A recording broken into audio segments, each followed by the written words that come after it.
ओम शांति। आज 12 तारीख जून मास 2024 ईश्वरीय महावाक्य सुनते हैं। ओम शांति। मीठे सेंसिबल बच्चे, सदा याद रखो कि हम अविनाशी आत्मा है। हमें अब बाप के साथ पहले तबके अर्थात फ्लोर में जाना है। प्रश्न, कौन सी मेहनत तुम हर एक बच्चे को अवश्य करनी है?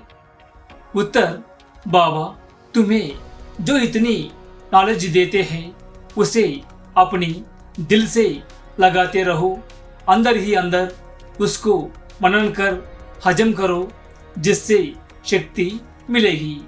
यह मेहनत अवश्य हर एक को करनी चाहिए। जो ऐसी गुप्त मेहनत करते हैं वह सदा हर्षित रहते हैं। उन्हें नशा रहते हैं कि हमें पढ़ाने वाला कौन है, हम किसके सामने बैठे हैं। ओम शांति। यह किसने कहा? 2 बार कहते हैं ओम शांति ओम शांति। एक शिव बाबा ने कहा, एक ब्रह्मा बाबा ने। यह बाप दादा इकट्ठे हैं तो दोनों को बोलना पड़े ओम शांति ओम शांति। अब पहले किसने कहा, बाद में किसने कहा?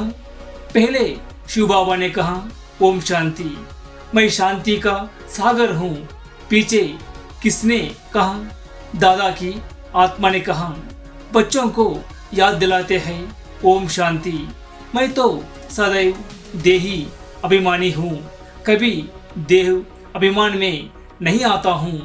एक ही बाप है जो सदैव देही अभिमानी रहते हैं। ब्रह्मा विष्णु शंकर ऐसे नहीं कहेंगे।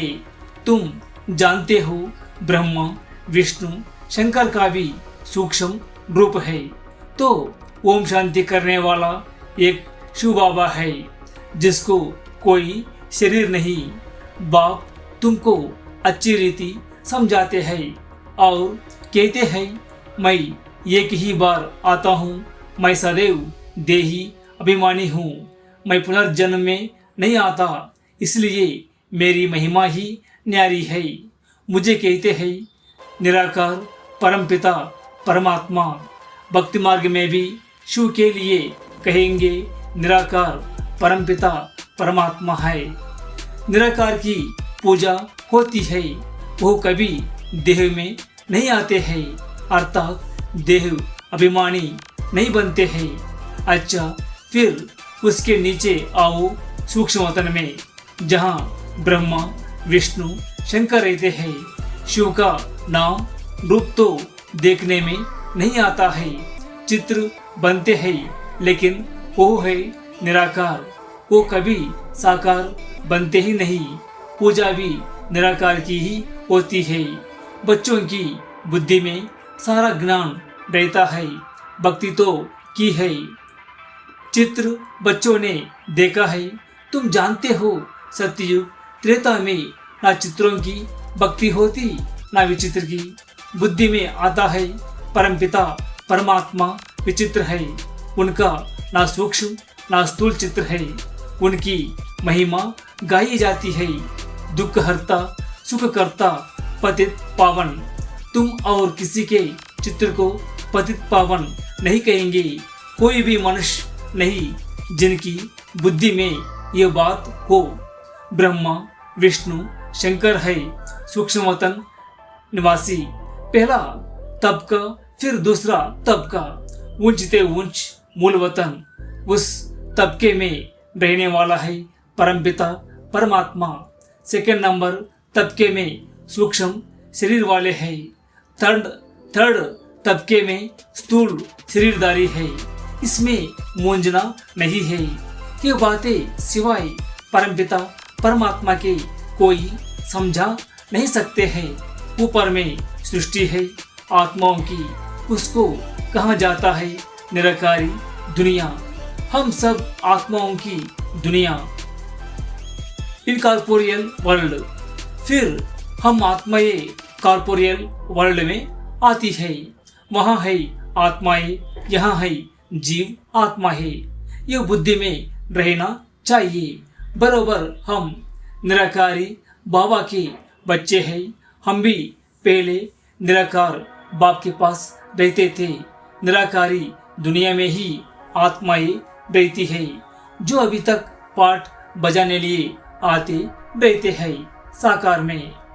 वो हो गया निराकार बाप का वतन। हम आत्मा है, ये नशा होना चाहिए। अविनाशी चीज का नशा रहना चाहिए। विनाशी चीज का तोड़े ही होना चाहिए। देह के नशे वाले को देह अभिमानी कहा जाता है। देह अभिमानी अच्छे व आत्माभिमानी अच्छे। सेंसिबल कौन? आत्मा अभिमानी। आत्मा ही अविनाशी है, देह तो विनाशी है। आत्मा कहती है हम 84 जन्म 84 देह लेते हैं। हम आत्मा परम धाम में बाप के साथ रहने वाली है। वहां से आते हैं यहाँ पाठ बजाने। आत्मा कहती है ओ बाबा, साकार सृष्टि में है साकारी बाबा, निराकार सृष्टि में है निराकार बाबा। यह तो बिल्कुल सहज बात है। अब ब्रह्मा को कहते हैं प्रजापिता ब्रह्मा। सो तो यहाँ ठहराना। वहाँ हम आत्माएं सब एक बाप के बच्चे ब्रदर्स है। बाप शिव के साथ रहने वाले हैं। परमात्मा का नाम है शिव, आत्मा का नाम है शालिग्राम। आत्मा का भी रचयिता चाहिए ना। दिल में हमेशा बातें करते रहो। जो ज्ञान मिला है वो अपने दिल से लगाने के लिए मेहनत करनी है। आत्मा ही विचार करती है। पहले पहले तो यह निश्चय करो कि हम आत्मा बाप के साथ रहने वाले हैं। हम उनके बच्चे हैं तो जरूर वर्षा मिलना चाहिए। यह भी तुम जानते हो कि यह जो आत्माओं का जाड़ है उनके पहले जरूर बीज होता है। जैसे सिजरा बनाते हैं बड़ा बाप, फिर उनसे 2-4 बच्चे निकले, फिर उनसे और निकलते। 1-2 वृद्धि को पाते पाते जाड़ बड़ा हो जाता है। बिरादरी का नक्शा होता है। फलाने से फलाना निकला। तुम बच्चे समझते हो बाबा इसमें प्रवेश कर हमको सब नॉलेज समझाते हैं। ब्रह्मा विष्णु शंकर के पाठ को भी समझाना चाहिए। बाप को तो समझा है कि बहु पतित पावन है। हर एक की महिमा अलग अलग, ड्यूटी अलग अलग होती है। प्रेसिडेंट, प्राइम मिनिस्टर आदि बनते हैं। आत्मा कहती है ये मेरा शरीर है, मैं प्राइम मिनिस्टर हूँ। आत्मा शरीर के साथ ना हो तो बोल ना सके। शिव बाबा भी है निराकार। उनको भी बोलने के लिए कर्मेंद्रियों का आधार लेना पड़ता है। इसलिए दिखाते हैं मुंह से गंगा निकली। अब शिव तो है बिंदी, उनको मुख कहाँ से आया? तो इसमें आकर बैठते हैं, उससे ज्ञान गंगा बहाते हैं। बाप को ही सब याद करते हैं। हे पतित पावन आओ, हमको इस दुख से छुड़ाओ। वही बड़े ते बड़ा सर्जन है। उसमें ही पतितों को पावन बनाने का ज्ञान है। सर्व पतितों को पावन बनाने वाला एक सर्जन है। सतयुग में सब निरोगी होते हैं। यह लक्ष्मी नारायण सतयुग के मालिक है। इसको ऐसे कर्म किसने सिखाए जो ऐसी निरोगी बने? बाप ही आकर श्रेष्ठ कर्म सिखलाते हैं। यहाँ तो कर्म ही कूटते रहते हैं। सतयुग में तो ऐसे नहीं कहेंगे कि कर्म ऐसे है। वहाँ कोई दुख रोग होता नहीं। यहाँ तो 1-2 को दुख ही देते रहते हैं। सतयुग त्रेता में दुख की बात होती नहीं। जो कहा जाए कि यह कर्मों का भोग है। कर्म अकर्म विकर्म का अर्थ कोई समझ ही नहीं सकते हैं। तुम जानते हो हर एक चीज पहले सतो प्रधान फिर सतो रजो तमो बनती है। सतयुग में 5 तत्व भी सतो प्रधान रहते हैं। हमारे शरीर भी सतो प्रधान प्रकृति के होते हैं। फिर आत्मा की दो कला कम होने से शरीर भी ऐसे बनते हैं। सृष्टि की भी दो कला कम हो जाती है। ये सब बाप ही बैठ समझाते हैं, दूसरे कोई समझा ना सके। अच्छा मीठे मीठे सिकिल दे बच्चों प्रति माता पिता बाप दादा का याद प्यार और गुड मॉर्निंग रूहानी बाप की रूहानी बच्चों को नमस्ते। हम सभी रूहानी बच्चों की रूहानी माता पिता बाप दादा को याद प्यार और नमस्ते। शुक्रिया बाप दादा, शुक्रिया। धारणा के लिए मुख्य सार।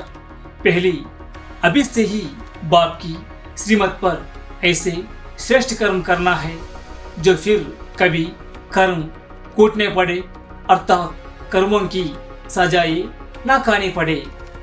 दूसरी, किसी भी विनाशी चीज का नशा नहीं रखना है। यह देह भी विनाशी है, इसका भी नशा नहीं रखना है, सेंसिबल बनना है। वरदान, इस पुरानी दुनिया को विदेश समझ इससे उपराम रहने वाले स्वदेशी भव। जैसे कई लोग विदेश की चीजों को टच भी नहीं करते हैं, समझते हैं अपने देश की चीज का प्रयोग करें। ऐसे आप लोगों के लिए यह पुरानी दुनिया ही विदेश है। इससे उपराम रहो, अर्थात पुरानी दुनिया की जो चीजें हैं, स्वभाव संस्कार है, उनकी तरफ जरा भी आकर्षित ना हो।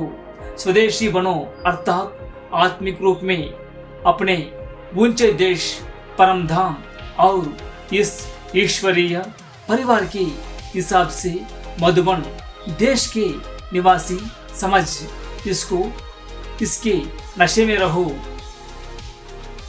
स्लोगन, जमेलों में फंसने के बजाय सदा मिलन मेले में रहो। अव्यक्त इशारे, सदा हर्षित रहने के लिए अपनी नेचर को सरल बनाओ, सहनशील बनो। होली हंस की विशेषता सरल चित्त, सरल वाणी, सरल वृत्ति, सरल दृष्टि। बाप दादा को सबसे प्रिय, सबसे समीप, साफ दिल वाले प्यारे हैं। साफ दिल सदा बाप दादा के दिल तक नशीन।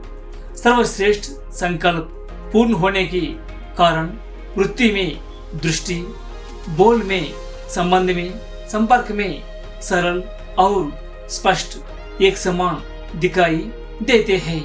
ओम शांति। प्यारे भाई बहनों, यह ईश्वरीय ज्ञान जन जन तक पहुंचाने के लिए और इस सेवा को निरंतर जारी रखने के लिए आपके सहयोग की आवश्यकता है। यदि आप इस ज्ञान गंगा को दूसरों तक पहुंचाने में भागीदार बनना चाहते हैं तो कृपया नीचे दिए गए QR कोड को स्कैन करके या फोन पे के माध्यम से अपना बहुमूल्य योगदान दे सकते हैं। सहयोग के लिए धन्यवाद। ओम शांति।